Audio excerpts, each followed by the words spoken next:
Girl interrupts judge in court. What she says shocks everyone. That's not true. The words slice through the tense air like a blade. Heads snapped toward the back of the courtroom. The prosecutor's voice faltered mid-sentence. Frozen. The judge's gavel, once poised in midair, now trembled in his aged, wrinkled hand. All eyes landed on her. A small figure stood up from the last row, barely visible behind towering adults and rows of polished pews. A girl. No older than 11. Her voice didn't shake. Her body did. Her knees wobbled and the stuffed rabbit clutched in one arm looked like it had seen better days. But her eyes were on fire, locked straight onto the man in the defendant's chair. Michael Gaines. The man everyone in that room believed was guilty. Judge Alcott's face turned a dangerous shade of crimson. "Order!" he bellowed, slamming his gavel down. "Sit down, young lady. This is a court of law, not a playground." But Emily didn't sit down. She took a step forward, her voice louder now. "He didn't do it. You're blaming the wrong person, and you all know it." Gasps erupted. Murmurs rippled like shockwaves. The gallery turned into a sea of whispers, judgment, and mockery. The bailiff moved fast, boots heavy on the floor. "That's enough. Come with me now." Emily flinched but stood her ground. "I have proof. I can show you. Please, just listen." She didn't make it another step before two firm hands grabbed her shoulders and dragged her from the aisle. Her small shoes scraped loudly against the hardwood floor. Her voice cracked not with fear, but with frustration. "You're letting them win. He's innocent. Please just look at the evidence." Judge Alcott rose from his bench, towering in black robes. His voice thundered. "Remove her from this courtroom immediately. Disruptions will not be tolerated." The gallery laughed. Yes, laughed. A wave of cruel chuckles, scoffs, and sneering eyes washed over the child like acid. To them, she was just a poor girl in worn clothes and muddy sneakers. A distraction, a joke, a child who didn't belong in a place of law and order. "Is she serious?" someone whispered. "Whose kid is that?" Another drama queen raised by TV. No one saw the fire in her heart. No one saw the months she spent piecing the truth together. No one cared that her knees were bruised from days crawling through dusty library shelves, her eyes strained from hours staring at microfilm and blurry records. They saw her cheap hoodie. They saw her trembling hands. They saw her silence as weakness. They didn't see the truth. As the bailiff dragged her down the aisle, Emily's wide eyes locked on the judge. "Why won't you listen? You're supposed to care about the truth."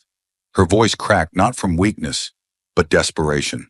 "He's not the villain here, but you," she jerked her head toward the prosecutor. "You're making him one." That's when the judge leaned forward and hissed words that weren't for the crowd, but for her. "You're out of line, little girl. Know your place."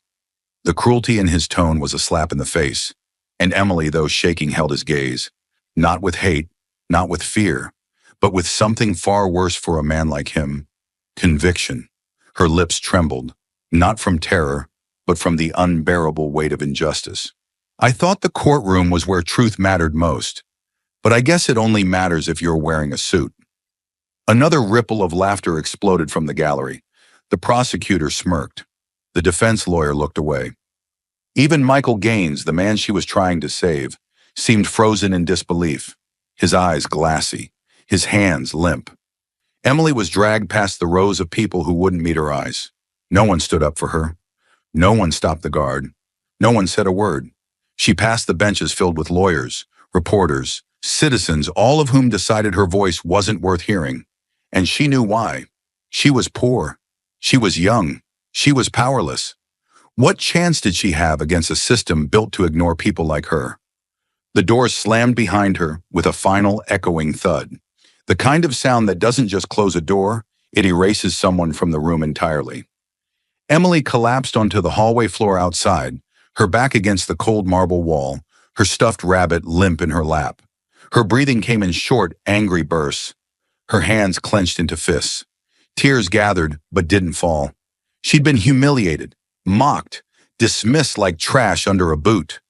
And yet, her eyes were still burning. As the cold courtroom faded behind her, Emily's mind spun back to where it all began, not in a courthouse, but on a rooftop under storm clouds. The first time Emily saw Michael Gaines, he was standing on a roof with a hammer in one hand and a smile in the other.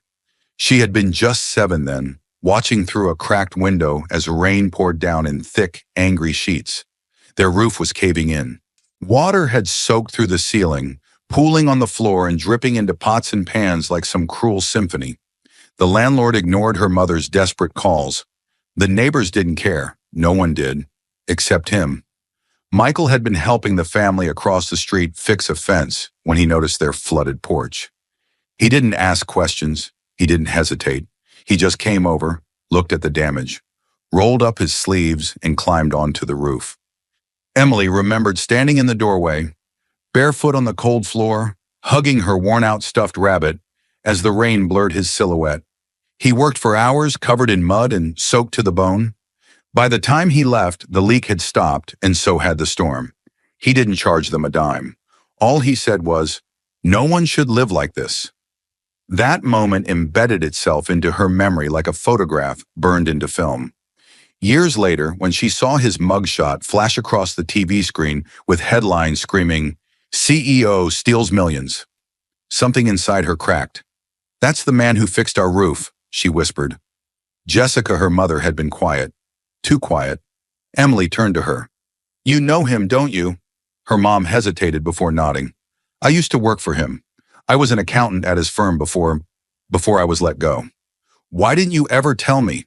Jessica's jaw tightened. "Because sometimes it's safer not to talk about things you don't understand." But Emily wouldn't forget. The man who had saved them from sleeping under a leaking roof was now being paraded through the media like a monster. And the more they painted him as heartless, the more her gut screamed something was wrong.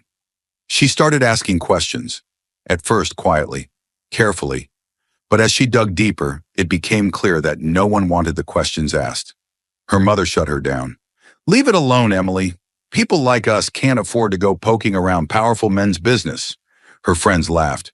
"You think a billionaire is going to thank you for being his little detective?" Even teachers dismissed her. "It's good you're passionate, Emily, but focus on school. Let the professionals handle it." But the truth? The professionals had already failed. The man who once climbed a roof to help a stranger was now behind bars. And no one seemed to care why. Emily Hartman became a ghost. Not the kind that haunts houses, no. The kind that moves quietly through libraries while the world ignores her. While other kids her age spent their afternoons on the playground or buried in video games, Emily spent hers beneath dim lights and dusty shelves, wrapped in silence and static-filled pages. She had made a decision, one that no child should ever have to make.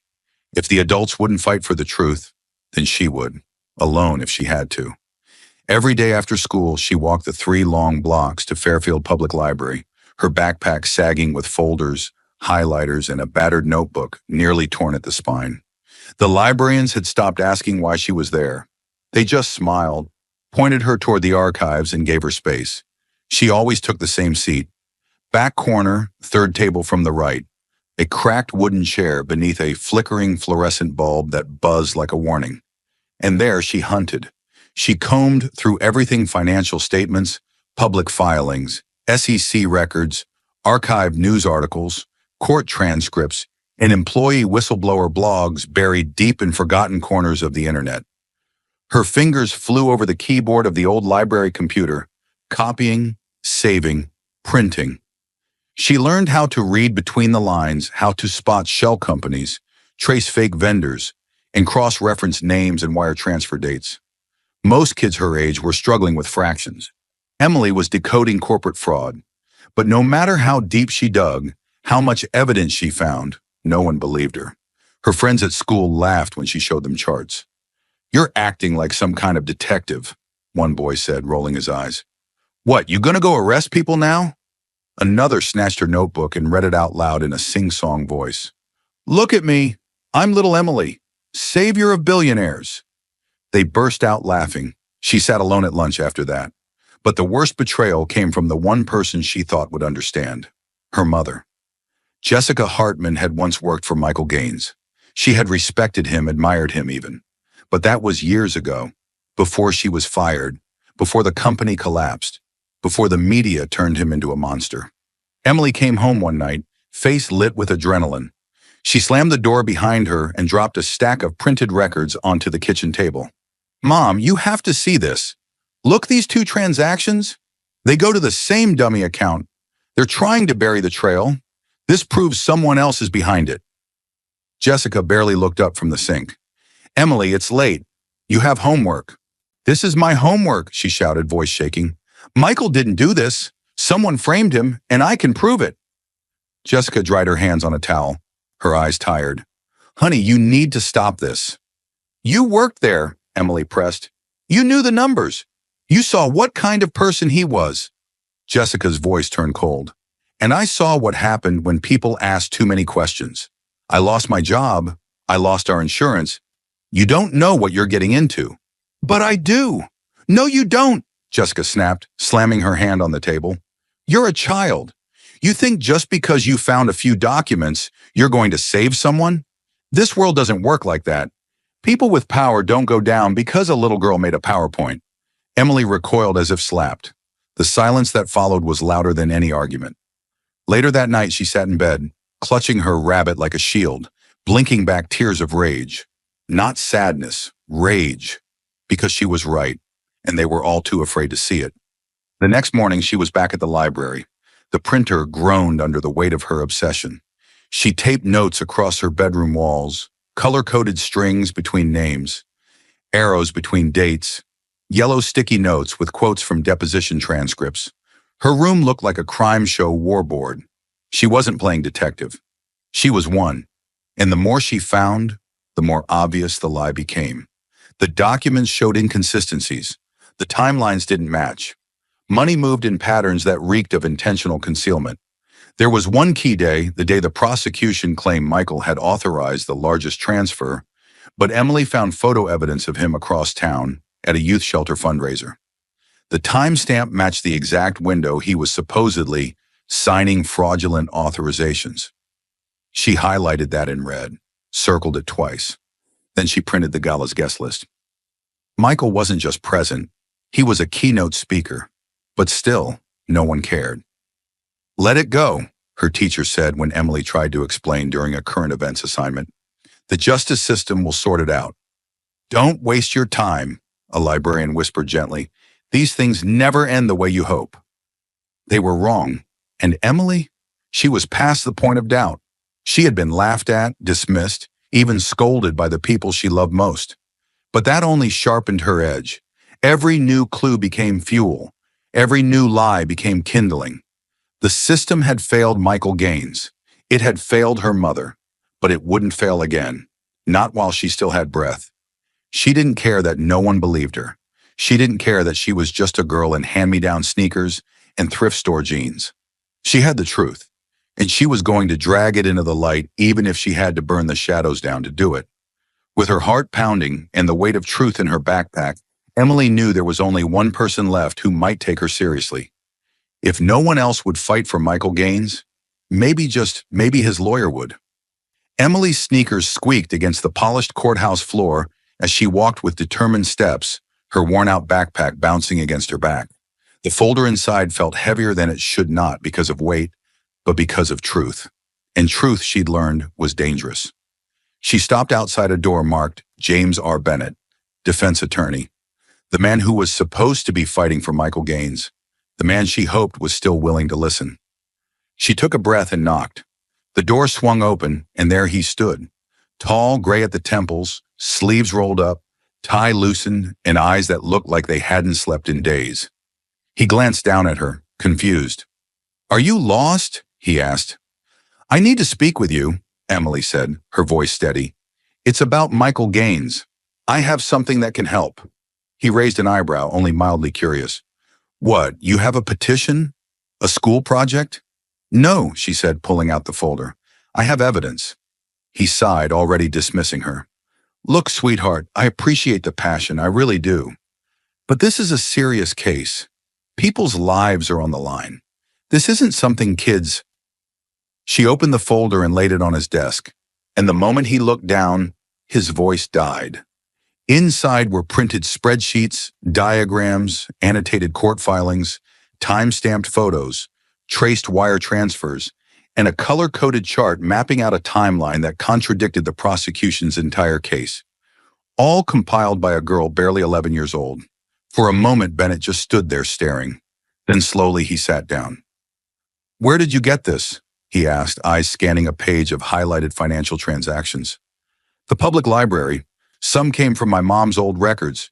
She used to work for him. She was an accountant at Gaines and West." He looked up sharply. "Jessica Hartman." Emily nodded. Bennett exhaled, suddenly realizing this wasn't a game. "And you did this? All on your own?" "I've been going to the library every day after school," she said. "No one else would help, so I did it myself." He flipped another page, then another, his expression hardening with each turn. This is good. Too good." He leaned back, rubbing his temples. "You found a photo that proves Michael had an alibi during the fraudulent transaction. That alone could reopen the timeline. And this," she added, pointing to another page, "shows repeated payments made to a vendor that doesn't exist. And the address leads to a parking lot. It's a shell." Bennett stared at her like he was seeing a ghost. "This isn't just evidence. This is a blueprint to dismantle the prosecution's entire case." For a moment, there was silence. Emily waited, hope flickering in her chest. But then Bennett's expression changed. It wasn't excitement. It was fear. He stood up and closed the blinds to his office, then locked the door. When he turned back to her, his voice had dropped low. "You have to stop, right now." Emily blinked. "What?" He stepped closer, lowering his voice. "This isn't about embezzlement anymore. What you've uncovered, this is tied to people who don't just fire employees or ruin reputations. They erase people. But the truth isn't always enough to save you," he cut in. "You think because you're right, you're safe? You think justice protects the brave?" He tapped the folder. This makes you a target." "I don't care," Emily said, her voice trembling but fierce. "He helped us when no one else did. And now they're destroying him for something he didn't do. I won't stay silent." Bennett leaned in closer, his voice barely above a whisper. "Emily, you don't understand. I've defended men like Gaines before. I've seen what happens when people go up against this kind of power. I'm not people," she said. "I'm me. That's exactly why I'm telling you to lay low," he snapped. "Because you're a child. Because they'll see you as weak, easy to shut down. They won't care how smart you are, or how right." Emily clenched her fists. "So what? I'm just supposed to do nothing? Just sit back and let them win?" "No," he said. "You're supposed to survive long enough for the truth to matter." He walked to his desk, grabbed a black folder, and slid her documents inside. "I'll handle this, quietly, through the right channels. But he pointed at her, "you need to disappear, not literally, just go back to school. Act normal, stop digging. Don't speak to anyone about this. Not the press, not your friends, not even your mother." "Why not my mom?" Emily's voice cracked. "Because if they find out you've told anyone else, they won't just come after you, they'll come after everyone you love." The words hit like ice water. He walked back to her, holding out a small business card. "This has my personal number. If anything happens, anything, you call me. But you say nothing unless I say it's safe." Emily looked at the card, then back at the man who just a few minutes ago had treated her like a joke. Now he was speaking to her like she was the last hope in a collapsing case. "This isn't fair," she said quietly. "No," Bennett replied, voice tight. "It's not. But fairness is a luxury you don't have when you're up against kings who kill in silence." Emily tucked the card into her pocket, her hands shaking. She had come here hoping to be believed. Now she was being told to disappear. But as she walked to the door, she turned back. Her eyes were still burning, not with fear, but with something sharper. "If anything happens to you," she said, "I won't stay quiet." Bennett didn't smile. He just nodded. And as Emily stepped out of the office, into a hallway filled with lawyers, reporters, and whispered lies, she realized something. She was no longer just a girl with a notebook. She was a threat. And someone, somewhere, had just added her name to their list. But truth, Emily would soon discover, doesn't just attract justice, it attracts enemies. And the closer she got to uncovering the real story behind Michael Gaines's downfall, the more dangerous the shadows around her became. It started with the black car. At first, Emily thought it was just coincidence. Maybe someone new had moved into the neighborhood, but the same vehicle had been parked across the street 3 days in a row, engine off, windows tinted so dark she couldn't even make out a silhouette behind the wheel. Every time she glanced at it from the living room window, her stomach twisted into a knot. Then came the man. Tall, pale gray suit, sunglasses even when it wasn't sunny. He never knocked, never said a word, just stood there, down the street, watching. At the library, she caught a glimpse of him in the reflection of the glass doors. At the grocery store, she spotted his shadow behind a rack of cereal. He was always just far enough away that no one else noticed, but close enough that she couldn't shake the feeling that she wasn't just being watched, she was being hunted. Still, Emily didn't stop. She couldn't. But then things escalated. It was just after midnight when she heard the back door creak. Her eyes snapped open in the dark. The sound was faint, but undeniable. Not the wind, not the house settling. Someone was inside. She slipped out of bed, bare feet gliding silently across the wooden floor. Her fingers trembled as she clutched her stuffed rabbit and crept to her bedroom door. Voices low and sharp muttered from the kitchen. Cabinet doors opened and closed. Drawers slid. Papers rustled. Her notes. Her research. They were looking for it. Emily ducked back into her room, heart pounding like a war drum. She grabbed the notebook she had hidden under a loose floorboard and stuffed it into her backpack, breath shallow and rapid. Then she slipped into her closet and shut the door just as footsteps began echoing down the hall. She held her breath. The door creaked open. Silence. Then a heavy footstep just outside the closet. She could hear breathing slow, controlled, searching. A vibration in her pocket nearly made her scream. Her phone. She slid it out and glanced at the screen. Unknown number. One new message. "Stop digging or you won't wake up next time." Her hands trembled violently. Eventually, the footsteps retreated. The front door opened, then slammed. He was gone. She waited 10 minutes before moving. When she finally emerged, the house was ransacked. Papers shredded, cabinets overturned. The file drawer where she kept her printed financial reports was empty. They hadn't found the notebook. Not yet. The next morning, she and her mom sat in the police station, her mother's arms wrapped protectively around her as Emily tried to explain what had happened. But the officer behind the desk just sighed. "So let me get this straight," he said, not even looking up. "A man in sunglasses has been following you around. You got a spooky text message, and now your house was broken into. But nothing was stolen?" "They were looking for documents," Emily snapped, voice edged with desperation. "I'm helping a lawyer prove an innocent man didn't commit fraud." The officer raised a hand, already half smiling.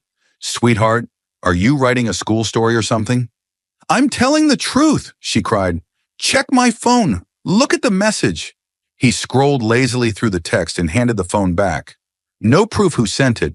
Could be a prank. Kids do dumb things." "You think I made this up?" she asked in disbelief. He shrugged. "Maybe you had a nightmare. Maybe you're just, stressed." Emily stood, fists clenched at her sides. "You're supposed to protect people, but all you're doing is laughing at me." Her mom gently pulled her back. "Emily, please." But the damage was done. The officers never even filed a report. That night, Jessica triple-locked the doors, boarded the windows, and wouldn't let Emily out of her sight. She didn't ask about the man, the message, or the break-in. She just kept whispering, "Oh God, oh God." Finally, she snapped. "No more research, no more notes, no more Michael Gaines. You're done, Emily." Emily looked up from the kitchen table, where her notebook lay open beneath her trembling hands. "No," she whispered. Jessica's voice rose. "Do you want to end up dead? Is that it? Do you want me to bury you because you couldn't let this go?" Tears welled in Emily's eyes. "If I stop now, Michael Gaines goes to prison for something he didn't do."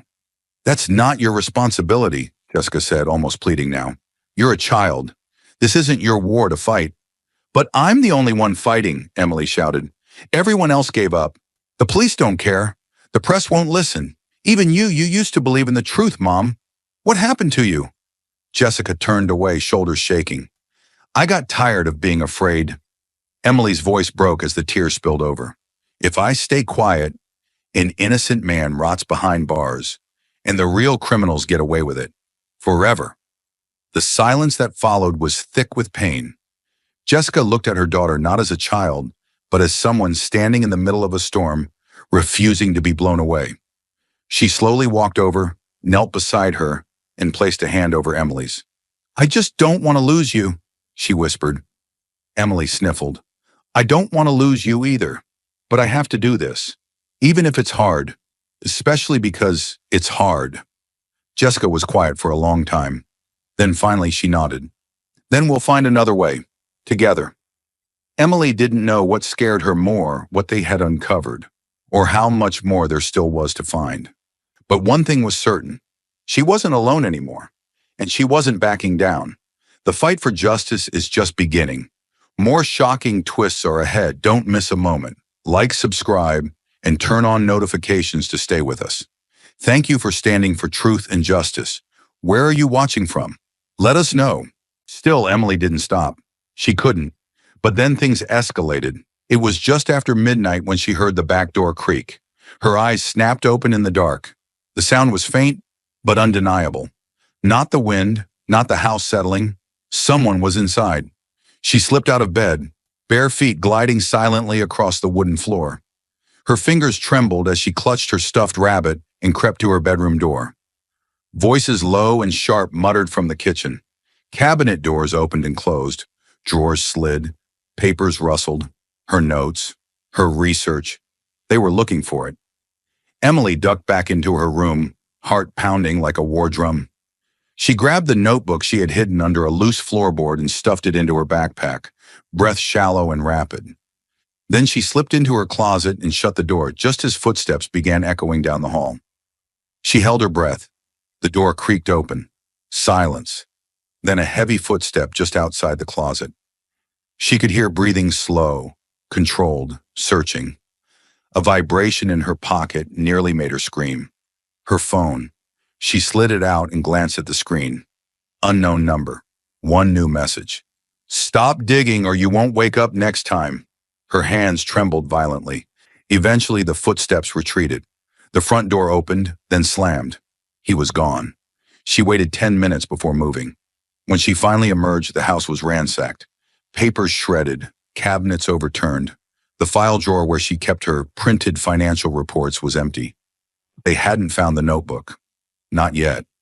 The next morning, she and her mom sat in the police station, her mother's arms wrapped protectively around her as Emily tried to explain what had happened. But the officer behind the desk just sighed. "So let me get this straight," he said, not even looking up. "A man in sunglasses has been following you around. You got a spooky text message, and now your house was broken into. But nothing was stolen?" "They were looking for documents," Emily snapped, voice edged with desperation. "I'm helping a lawyer prove an innocent man didn't commit fraud." The officer raised a hand, already half smiling. "Sweetheart, are you writing a school story or something?" "I'm telling the truth," she cried.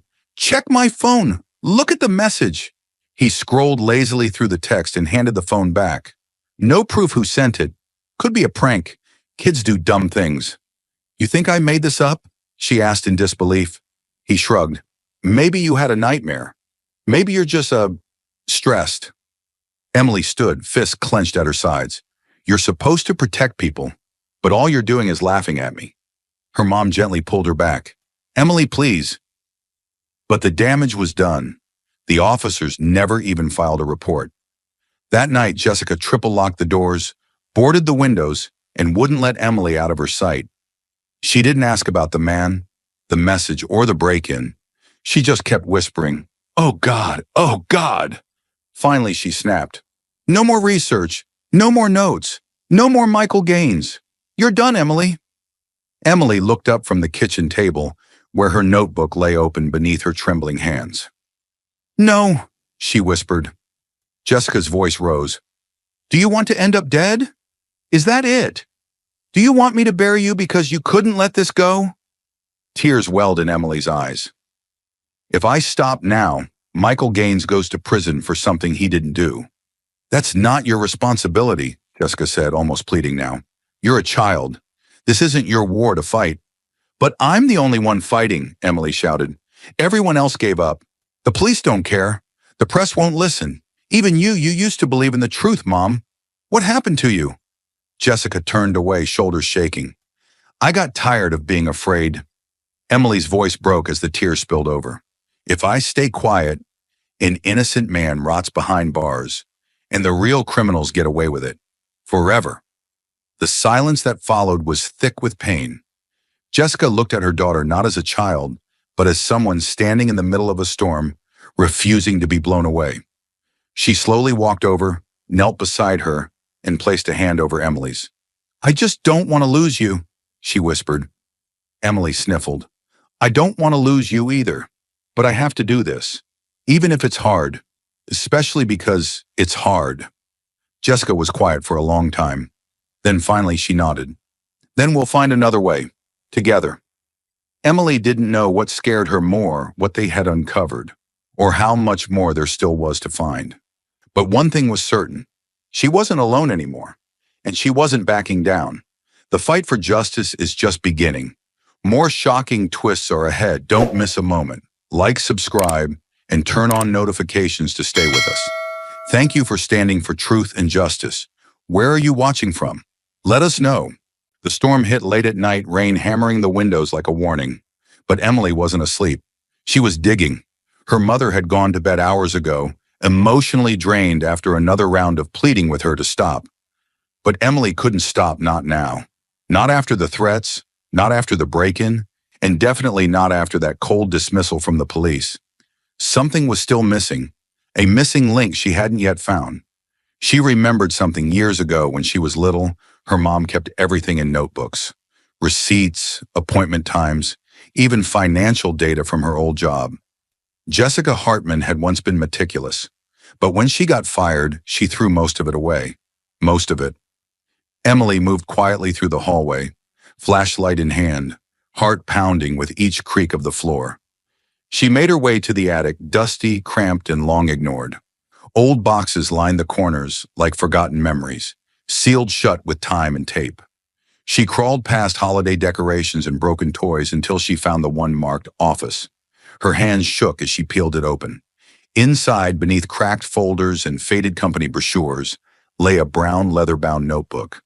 It was old edges worn, the spine half split, but the second she opened it, she knew this was it.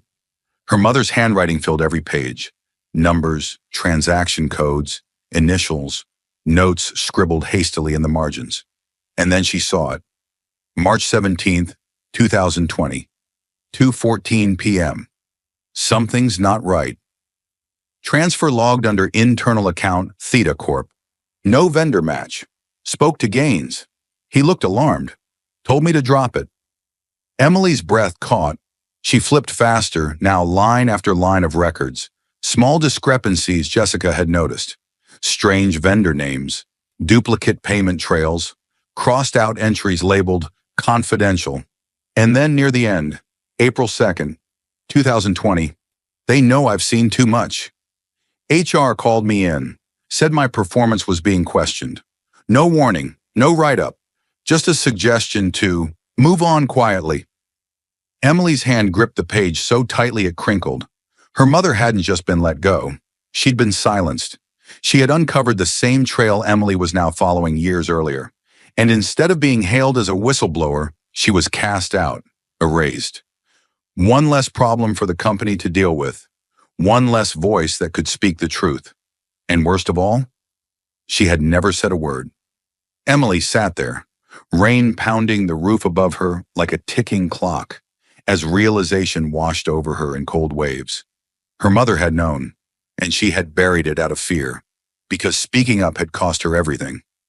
Emily ran her fingers down the final page, heart racing.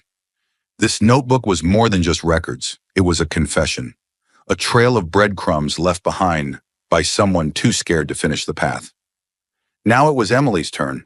She climbed down from the attic like a girl carrying stolen treasure. The air between them felt heavier than the storm clouds outside. Thunder rumbled low in the distance. But inside the living room, the silence was louder. Emily stood in front of her mother, clutching the old leather notebook like it was a grenade ready to explode. Jessica Hartman sat still on the couch, her fingers curled around a chipped mug of cold tea. Her eyes, once steely and unflinching, now shimmered with something unspoken regret. Emily placed the notebook on the coffee table, slowly, deliberately. "You lied to me," she said, voice low but sharp. Jessica didn't look up.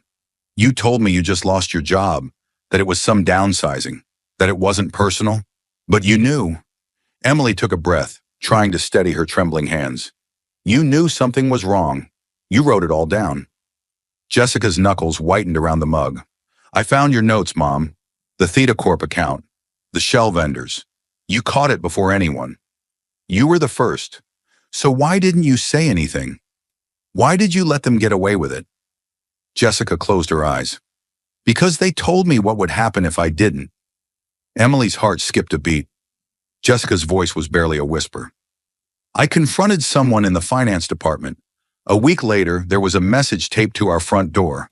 No words, just a photo of you on the school playground, and a bullet casing next to it." Emily froze. "I was terrified," Jessica said. "I didn't tell anyone. I pulled you out of after-school programs, changed our routine. Then HR called me in. They said there had been complaints about my tone, that I wasn't being a team player. They gave me a choice: resign quietly, or face a formal investigation that would destroy my reputation." Jessica finally looked at her daughter. "You were 7. I couldn't risk it. I couldn't risk you." Emily blinked, trying to swallow the lump forming in her throat. The thought of her mother, standing alone in a room full of sharks, protecting her in silence, it cracked something inside her. But it also made her angrier. "So you let them bury it," Emily said, tears in her eyes. "You let them frame Michael Gaines." "I didn't know they'd go that far," Jessica said, her voice breaking. "I thought if I just stayed quiet, it would stop, that someone else would eventually come forward, someone with more power, more protection." "But no one did." Jessica shook her head. "No one ever does," she whispered. "That's what they count on." Emily turned away, pacing the floor, hands clenched into fists. Her mind raced back to the break-in, the threatening message, the black car watching from the corner. They knew she was getting close, just like they had known about her mom years ago. She stopped and turned back. "We have to do something." Jessica looked down. "Emily, even with this notebook, it's not enough. These people, they control everything." Emily walked over and sat across from her. For the first time in weeks, she didn't feel like she was fighting alone. "Maybe, but now we know something they don't." Jessica raised an eyebrow. "What?" "That we're not afraid anymore." Silence again, but it wasn't cold this time. It was a pause, a breath before a storm. Jessica slowly reached forward and opened the notebook, flipping through her own handwriting like she was reading the diary of a past self she barely remembered. Her eyes lingered on a page with a red circled entry, March 17th, 2020. "That's the day I knew," she whispered. "That's when it all started to unravel." Emily leaned in. "We can build from this. You remember the people involved, right? The ones who pushed you out?" Jessica nodded slowly. "Some. I can try."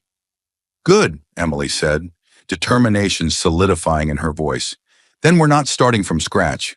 We already have the map. Now we just need to follow it." Jessica stared at her for a long moment. "You've done more in a few weeks than I managed in years." "I had your foundation," Emily said. "I just didn't know it until now." Jessica finally smiled, just a flicker, but real. "You remind me of myself, before I gave up." Emily reached across the table and took her mother's hand. "Then take it back, with me."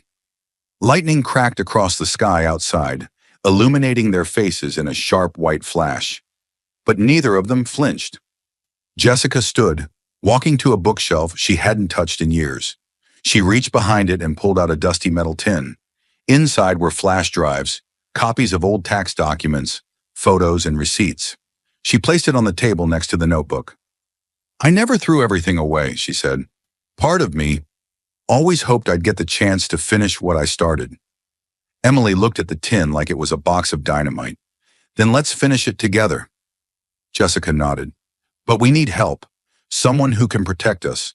Someone who's not afraid to make this public." "I know someone," Emily said.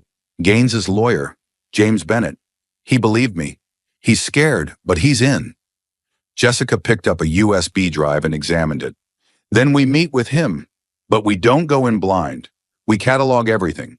Cross-reference timelines. If we're going to do this, we do it right. A fire ignited in her voice that Emily hadn't heard in years. The fire of a woman who once stood toe-to-toe with corruption before fear smothered her voice. Now it was returning. For the first time, Emily felt something she hadn't felt since this all began. Strength. Real, shared strength. She wasn't just a girl with a notebook anymore. She was the daughter of a whistleblower. And now they were both ready to be heard. The warehouse was colder than expected. Concrete walls loomed like silent sentinels, shadows crawling across the floor as flickering lights buzzed overhead. Rain battered the roof like bullets from the sky, and every step echoed like a siren. Emily clutched her mother's hand tightly as the three of them moved through the dark. Jessica stayed close behind, flashlight in one hand, pepper spray in the other. Attorney James Bennett led the way, his jaw clenched, gun holstered at his hip just in case. "This is the place," he whispered. Hidden beneath a false wall in a back room was a rusted metal locker covered in dust. Bennett pried it open with a crowbar. Inside, wrapped in layers of old jackets and plastic, were several thick binders and hard drives. Stamped on the cover of the binders was a logo, Gaines and West Accounting. Jessica reached in, hands trembling as she pulled the documents out. She flipped through the pages, eyes darting over line after line of transactions. "This is it," she breathed. "Everything they tried to hide. It's all here." Emily stared at the binders. These weren't just papers, they were proof. Records of fraudulent wire transfers, ghost vendors, blackmail payments, and all signed not by Michael Gaines. Suddenly crash. The door behind them exploded open. "Move!" Bennett shouted, shoving the women to the floor as bullets tore through the air, shattering concrete and metal. Three masked men with rifles stormed the room. Tactical gear, laser sights, no warning, no questions. "Take cover!" Jessica screamed, pulling Emily behind a stack of crates.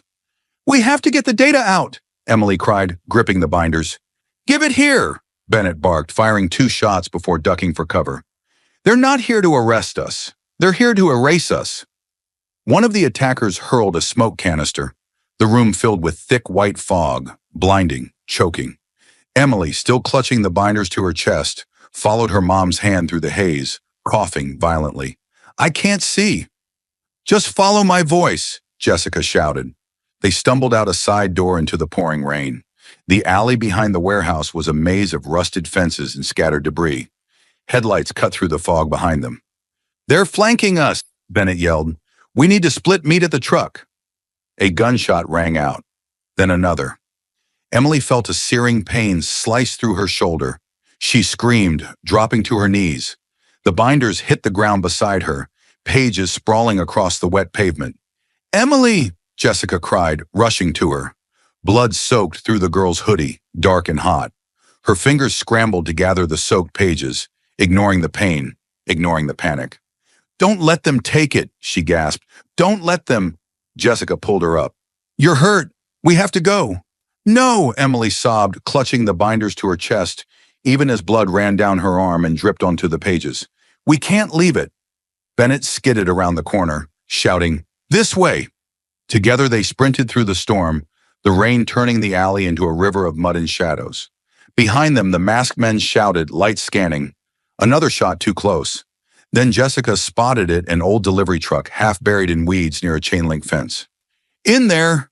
They flung the back doors open and piled inside, slamming them shut just as footsteps pounded past.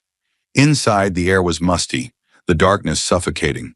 Water dripped from the ceiling, but for now it was shelter. Emily collapsed to the floor, binders still clutched to her chest, blood smearing the edges of the documents. She winced in pain, breathing fast. Jessica tore off a strip of cloth from her shirt and began pressing it against the wound. "Sweetheart, stay with me. You're okay. You're okay." Emily blinked through tears, her lip trembling. "Why?" Her voice cracked. "Why does it have to be this way?" Jessica's eyes filled with tears. Emily looked down at the ruined pages in her lap, drenched in rain, in blood, in truth. Is the truth really worth dying for? She whispered, her voice barely audible above the rain hammering the roof. Is it really worth this much? The question hung in the air like a gunshot. Jessica wrapped her arms around her daughter, pulling her close despite the blood, despite the pain. It is, she said, her voice shaking. Because if we don't fight for it, they win, and they keep winning, and more people suffer.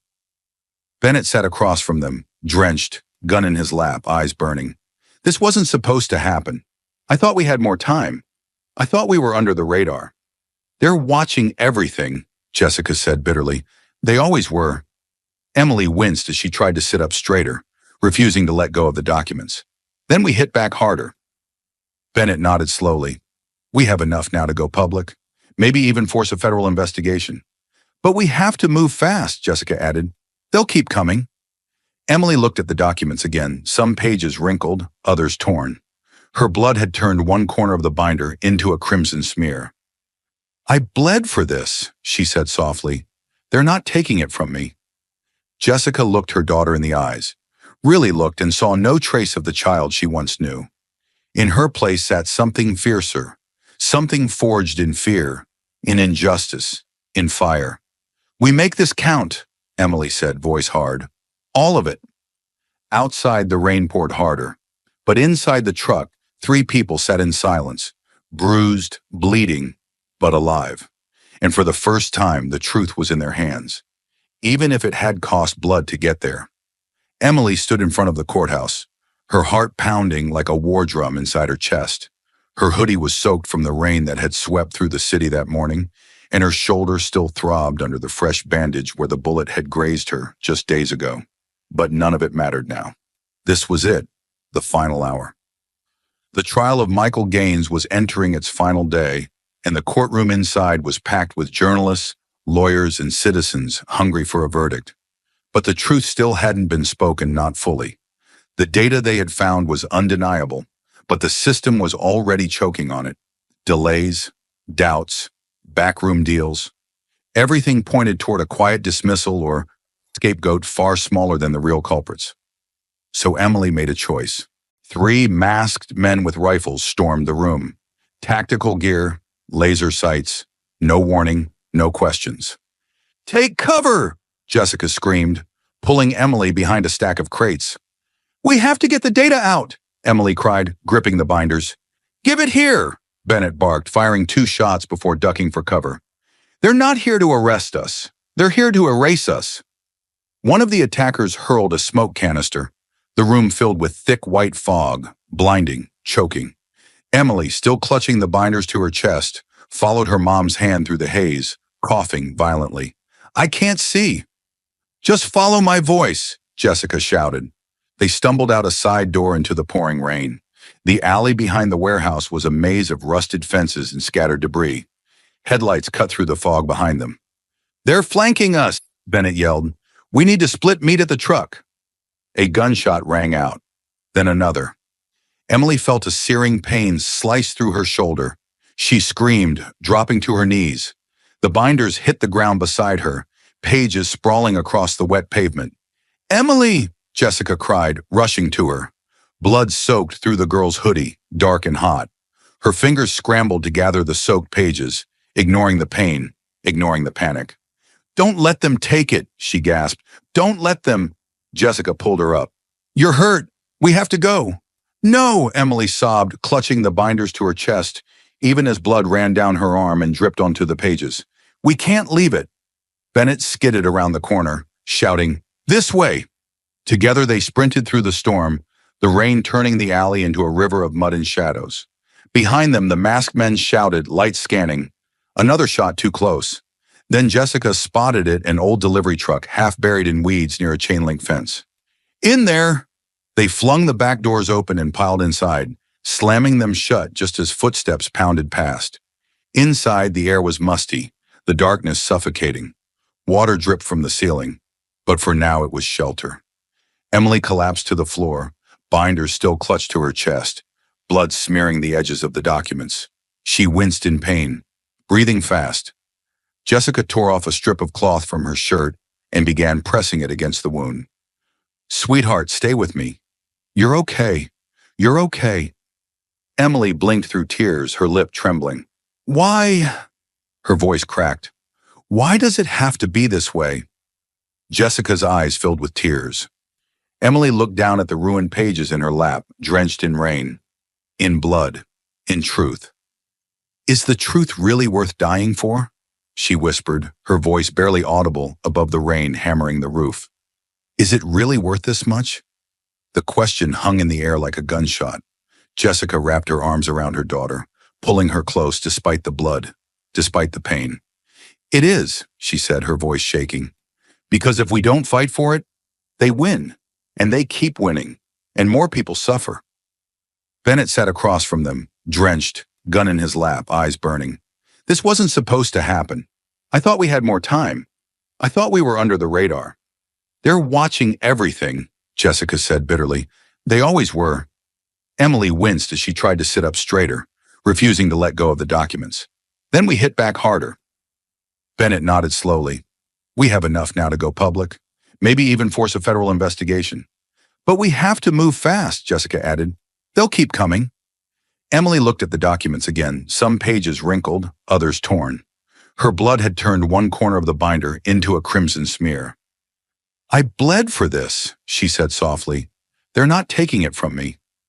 Jessica looked her daughter in the eyes, really looked and saw no trace of the child she once knew. In her place sat something fiercer, something forged in fear, in injustice, in fire. We make this count, Emily said, voice hard. All of it. Outside, the rain poured harder, but inside the truck, 3 people sat in silence, bruised, bleeding, but alive. And for the first time, the truth was in their hands, even if it had cost blood to get there. Emily stood in front of the courthouse, her heart pounding like a war drum inside her chest. Her hoodie was soaked from the rain that had swept through the city that morning, and her shoulder still throbbed under the fresh bandage where the bullet had grazed her just days ago. But none of it mattered now. This was it, the final hour. The trial of Michael Gaines was entering its final day, and the courtroom inside was packed with journalists, lawyers, and citizens hungry for a verdict. But the truth still hadn't been spoken, not fully. The data they had found was undeniable, but the system was already choking on it. Delays, doubts, backroom deals. Everything pointed toward a quiet dismissal or scapegoat far smaller than the real culprits. So Emily made a choice. If the system wouldn't speak, she would. She stood beneath the gray sky with her phone in hand. The courthouse steps loomed behind her, and the chaos inside was growing. She opened the live stream app and stared at the blinking cursor on the screen. Her hand trembled. Then she pressed, "Go live." The red light blinked. She inhaled once, deeply, and spoke. "My name is Emily Hartman. I'm 11 years old." Her voice echoed into the wind, small but clear. "I'm not a lawyer. I'm not a reporter. I'm just a kid. But I've seen what happens when people stay silent. And today, I'm done being quiet." Within seconds, viewers began to join. Dozens, then hundreds. The feed was being shared, forwarded, reshared again. The algorithm had found its spark. Emily pulled out the soaked binder from her backpack and held it up. "This," she said, her voice steady, "is proof. This is the truth." She opened to a marked page, the camera zooming in as best it could. "On this date," she said, pointing to the document, "money was transferred to an account that doesn't exist. The person who authorized it was not Michael Gaines. I've traced it. I have timestamps, I have signatures, and I have backup copies." She flipped to another page. "My mom used to work for that company. She was fired when she found out the truth. They threatened her. They threatened me." Her voice cracked slightly, but she didn't stop. "I know what you're thinking. What does a kid know about financial crimes? What could an 11-year-old possibly uncover?" She stared straight into the lens. "A lot, because when no one else cared, I kept looking. When the police laughed at me, I kept digging. When someone broke into my house, and I bled for these papers, I still didn't stop." Her hands trembled now, not from fear, but fury. "They want you to think it's too complicated to understand, that only adults can speak. But if adults are too scared, then maybe it's time a child speaks instead." She closed the binder and hugged it to her chest. I'm not doing this for fame. I'm not doing this for attention. I'm doing it because an innocent man is about to be sentenced for something he didn't do, and the people who really did it are hiding behind their money, their lawyers, and their silence. She raised her chin. Well, not anymore. The comments section on the live stream exploded. Support, shock, outrage. Hashtags began to trend. Reporters outside the courthouse were turning toward her now, phones and cameras raised. A crowd was forming, and Emily kept going. I've sent copies of everything to journalists, to investigators, to the federal courts. You can shut me down, but you can't shut this down. She tapped the binder. This is already everywhere. Bennett stepped out of the courthouse doors behind her, eyes wide as he saw the growing crowd and realized what she was doing. He didn't stop her. Jessica stood at the bottom of the steps, tears in her eyes, not from fear this time, but pride. Her daughter had become the voice she once lost. Emily turned back to the camera. I know they'll try to scare me again. Maybe they'll say I'm lying. Maybe they'll even try to erase me like they erased the others. Her voice dropped to a whisper, filled with raw emotion. But the truth doesn't die just because someone's afraid of it. She lifted the binder high, as if offering it to the entire world. This is for Michael Gaines, for my mom, for everyone who was silenced. I may be a kid, but I'm not invisible. I'm not powerless. And then, with a final breath, she looked into the camera and said, Grown-ups won't speak the truth, then I will. The video hit the internet like a thunderclap. Within the first hour, Emily's live stream racked up over 2 million views. By noon, it was trending on every major social media platform. Hashtags exploded across timelines. Let Emily speak.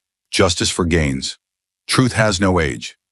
TikTok edits, YouTube reactions, and Twitter threads dissected every second of her broadcast. News anchors replayed her words with growing urgency. Her voice, cracking with conviction, became a rallying cry for a country long numbed by corruption. If grown-ups won't speak the truth, then I will. That line burned through the digital world like wildfire, and with it came pressure, immense pressure. By the next morning, the Department of Justice released a terse statement. In light of newly surfaced evidence, the case of Michael Gaines will be temporarily halted and reopened for federal investigation. Emily sat on the living room floor in stunned silence as the words scrolled across the news ticker. Her mom was frozen, remote in hand, tears in her eyes. They're reopening it, Emily whispered. They're actually reopening it. Jessica dropped to her knees beside her and pulled her into a hug, too overwhelmed to speak. Emily had done what no one else had dared. She had made the system blink, but that was only the beginning. Overnight, the binder she held in her arms, the one stained with rain, fear, and blood, was no longer a set of forgotten records. It had become Exhibit A in the most explosive corruption investigation in recent history. Reporters swarmed the courthouse. News vans lined the streets. Protesters waved signs outside in the rain, demanding transparency. Justice for Gaines, they chanted. Listen to the kid. But while the public roared, a quieter storm was gathering behind closed doors. A federal task force was quickly assembled independent from local law enforcement, with access to digital forensics and deep financial audits. They reviewed Emily's evidence, cross-referenced it with the hard drives found in the hidden locker, and confirmed what she had risked everything to prove. Michael Gaines had been framed. But by who? The rabbit hole ran deeper than anyone imagined.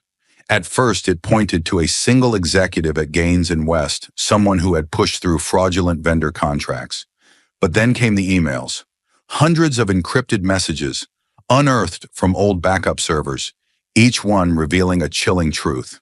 There wasn't just one man behind it, it was an entire network. Board members, senior accountants, regulatory officials, even city politicians. A decades-old laundering scheme that used retirement accounts, fake development projects, and dummy companies to funnel money through shell corporations. The operation had tentacles in real estate, pharmaceuticals, tech startups, and always just enough deniability to escape scrutiny. Until now. Emily's video didn't just spark outrage, it cracked the shell. As the DOJ team pressed forward, arrests began quietly. One by one, high-level names that once seemed untouchable were pulled into the light. Some fled, some lawyered up, but a few those with just enough conscience and just enough fear flipped. Testimonies surfaced. Wiretaps were unsealed. Secret recordings from boardroom meetings revealed conversations about managing whistleblowers and neutralizing liability. One audio file chilled investigators to the bone. If she's a kid, it's even better. No one believes kids. That recording played on national television. The world watched in stunned silence. Then rage followed. Emily was no longer just a girl with a live stream. She was now the key witness in the most dangerous financial scandal in the last 20 years. And the people behind it were furious. "We've exposed a monster," said James Bennett in a televised interview. "And that monster knows her name." Despite her growing fame, Emily was moved into protective custody. She, her mother, and Bennett were relocated under federal watch. U.S. Marshals stood outside their temporary safe house 24/7, but Emily refused to hide in silence. She spoke in interviews carefully, bravely. "People think kids aren't paying attention," she told one journalist. "But I was watching, I was listening, and I saw what they tried to bury." Her voice, still small, still 11 years old, was now impossible to ignore. Meanwhile, the trial against Michael Gaines shifted from defense to vindication. The judge who once dismissed Emily's outburst in court now sat with eyes lowered, reviewing stacks of new evidence brought forth by the task force. The prosecutor who once rolled her eyes at a child's testimony had been forced to resign after it was revealed her campaign received quiet donations from one of the shell companies. The court of law was finally catching up with the court of public opinion. And the truth, it was louder than ever. Jessica sat beside Emily every day, watching her daughter do what grown men in suits never dared. Not because they couldn't, but because they wouldn't. One afternoon, as they watched another round of headlines scroll across the screen, CEO arrested in Gaines scandal, facing 27 federal charges. Jessica turned to Emily and whispered, "You did this." Emily looked down at her hands. "I just didn't want to be afraid anymore." Jessica pulled her into a tight embrace. "And now the people who made us afraid are the ones running." Across the country, classrooms showed Emily's speech as part of a lesson on civic courage. Activists shared her live stream in rallies, holding signs that read, "Truth has no age." Editorials dubbed her the girl who unmasked giants. But beneath all the noise, Emily remained focused on one thing: justice. True justice. Not just for Michael Gaines, but for every person like him. Every voice that had been silenced. Every family that had been destroyed by power and greed. Her fight wasn't over, but now the world was finally fighting with her. The truth had gone viral, and there was no way to shut it down. The courtroom was silent. Not the tense, waiting kind of silence. Not the kind weighed down by dread or fear. This was something else, something sacred. A hush that felt like the world had stopped spinning for just a breath. Emily sat in the front row, her legs barely reaching the floor, her hands folded tightly in her lap. Beside her, Jessica gripped her hand with the quiet force of a mother who had watched her daughter do the impossible. And in front of them, at the defense table, sat Michael Gaines, calm, composed, but with tears brimming in his eyes. The judge looked down over his glasses, voice firm but carrying a weight that echoed through the chamber. "This court finds that Michael Gaines is not guilty on all charges." The words hit like a thunderclap. Gasps, then cheers, then sobs. Michael closed his eyes, his body shaking with relief. Bennett leaned over and clasped his shoulder, whispering something only they could hear. Emily could feel the pressure inside her chest finally release the dam breaking, but instead of water, it was breath. Finally, the world had listened. But the world wasn't done with her. By the time they stepped outside the courthouse, there was already a sea of reporters waiting, cameras flashing like lightning, microphones shoved forward like weapons. And yet, it wasn't hostile. Not anymore. They weren't trying to trap her or twist her words. They just wanted to hear from the girl who changed everything. Emily squinted against the sunlight. It had rained all morning, but now the sky had opened into soft, glowing blue. She took one step forward, the crowd parting like the Red Sea. Someone shoved a microphone toward her. "Emily! Emily, do you have anything you want to say? Another voice called out. They're calling you a hero. How does that feel? Will you write a book? Speak at schools? What comes next for the girl who exposed a national scandal? Emily paused, looked around. All these adults, all these eyes, all this noise. And then her voice, soft but cutting clear through the chaos. I'm not a hero. I just didn't want anyone else to be punished for something they didn't do. The reporters froze. There was no performance in her eyes, no hunger for fame, just exhaustion, honesty, and a truth sharper than any headline. Silence returned, until Jessica stepped forward, her arms wrapping tightly around her daughter. She held her as if trying to memorize her shape, her scent, her heartbeat, everything. And then, in a choked whisper only the crowd's silence could carry, "You did the one thing the whole world tries to avoid. You told the truth." Emily broke then, burying her face into her mother's shoulder, the weight of everything, fear, pain, victory spilling out in tears. Jessica held her tighter, tears streaking down her own face. The cameras kept rolling, but no one dared to interrupt. Even the journalists lowered their mics, or it was no longer a news story. It was a moment that belonged to a child who stood up to power and won. Over the next week, Emily's name was everywhere. Newspapers printed her photo across the front page, the girl who spoke truth to power. Editorials praised her as a beacon of hope. Politicians scrambled to align themselves with her courage. Schools invited her to speak. Authors wanted to buy her story. Documentary crews made offers. A senator even nominated her for a National Courage Award. Emily declined them all. She didn't care about fame. The real victory had already happened. Michael Gaines was free. The network that framed him was falling apart.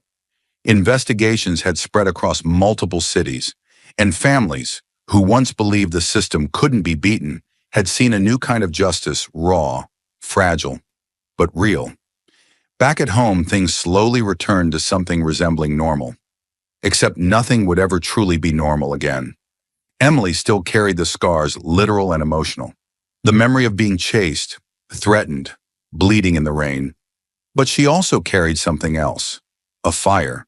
Not the kind that burns wild, the kind that stays deep in the chest, the kind that tells you the fight isn't over, that the world can change, but only if someone dares to push it. One evening, as she sat by the window watching the wind move through the trees, Jessica came over with 2 mugs of hot cocoa.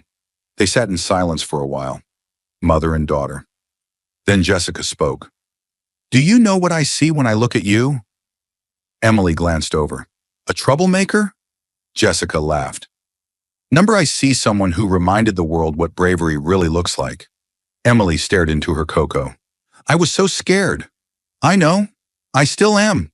Jessica nodded. "But you didn't let it stop you." Emily leaned her head on her mother's shoulder. "Do you think it's over?" Jessica didn't answer right away. "No," she said finally. "Not for the world. But for now, for today, you gave someone their life back. That's enough."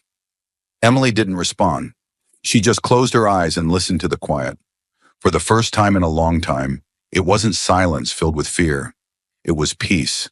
And outside, the wind carried her name like a whisper, not of fame or power, but of truth. In the smoke-filled chaos of courtroom injustice, amidst the twisted whispers of the powerful and the silence of those too afraid to speak, the story of Emily Hartman exploded like a match dropped in a forest of lies. But this wasn't just a story about a girl exposing corruption. It was something deeper, an earthquake that shattered the illusion that only the powerful could wield truth. Emily didn't start out a warrior. She wasn't born into power. She was a child, small, unnoticed, poor. She had no platform, no title, no armor. What she did have was a memory. One moment of kindness from a man the world now accused, and a question she couldn't ignore. What if he didn't do it? That simple question, ignored by the adults, dismissed by the authorities, became a thread she refused to let go. As the lies piled up and the trial began, she watched, horrified, as the justice system turned into a theater of cruelty. A good man was about to be destroyed, not by evidence, but by apathy. And that's the first truth this story screams. Injustice doesn't always wear a mask. Sometimes it walks proudly through the front doors of a courtroom in a suit and tie. Emily faced what most children are taught to fear: adults who don't listen, institutions that don't care, people who pretend to be good until the truth threatens their comfort. She was mocked. She was told to sit down. Her voice was drowned out by laughter and condescension. Her fear was dismissed as imagination. Her pain was buried beneath red tape. But she didn't stop. She snuck into libraries and read what others ignored. She traced documents, built timelines, and mapped money trails, all while the world laughed. They told her to stay in her lane. She carved her own. And that's the second truth. Courage doesn't ask permission. The moment she stood in that courtroom and yelled, "That's not true," the world tried to shut her down. She was dragged out, shamed. But that one cry lit a fuse that no one could put out. Because truth, real truth, is louder than bullets, scarier than silence, and stronger than money. And make no mistake, the people she stood against had all three. They stalked her, threatened her, tried to bury her. She bled for the evidence. She cried behind locked doors. And even when the police refused to believe her, even when her own mother begged her to stop, she said, "If I stay silent, an innocent man will stay in prison forever." What kind of world needs a child to say that? That's the third truth this story dares to confront. When adults are too afraid to speak, sometimes it takes a child to remind them what bravery looks like. Emily's live stream shattered the internet, not because it was flashy, but because it was real. It was a trembling voice holding up a binder soaked in rain and blood, saying, "This matters," and the world couldn't look away. Because in a sea of polished lies, her truth was raw, ugly, and undeniable. She didn't ask to be a hero. She rejected that label. "I just didn't want anyone else to suffer," she said. But in doing so, she made everyone else see just how easily truth is crushed, how easily good people are destroyed in silence, and how rare it is to see someone fight not for gain, but for what's right. The final truth? Justice isn't guaranteed. It's earned sometimes through fire, fear, and sacrifice. Emily didn't dismantle a system, she exposed it. She ripped away the curtain and showed us the rot underneath. And when she did, others followed. The public pressure surged. Investigations reopened. The house of cards collapsed. But it all started with one question, one whisper, one girl who refused to accept a lie. Her story is a warning and a challenge. Because every injustice, every cover-up, every corruption survives because people turn away. Because it's easier not to care. Because it's safer to believe the headlines than to dig deeper. But Emily didn't turn away. She walked toward the fire. She stayed in the fire. And she lit the way for everyone else. So if you're watching this story unfold like it's a movie, gripping your seat, heart pounding, asking yourself, how did it get this bad? Look closer. Got this bad because no one said anything. Until she did. And now the question isn't what she did. The question is, will we dare to do the same? If you believe that truth can prevail, don't stay silent. Like, share, and subscribe to this channel to help spread justice. Your support gives voice to those who are ignored, courage to those who are afraid, and light to the darkest corners of injustice. Every click, every share, every comment brings us one step closer to a world where truth matters and no one, not even a child, has to stand alone. Together, we can make a difference. Stand with Emily. Stand for truth. Stand for justice. Subscribe now. Let's make truth louder than fear.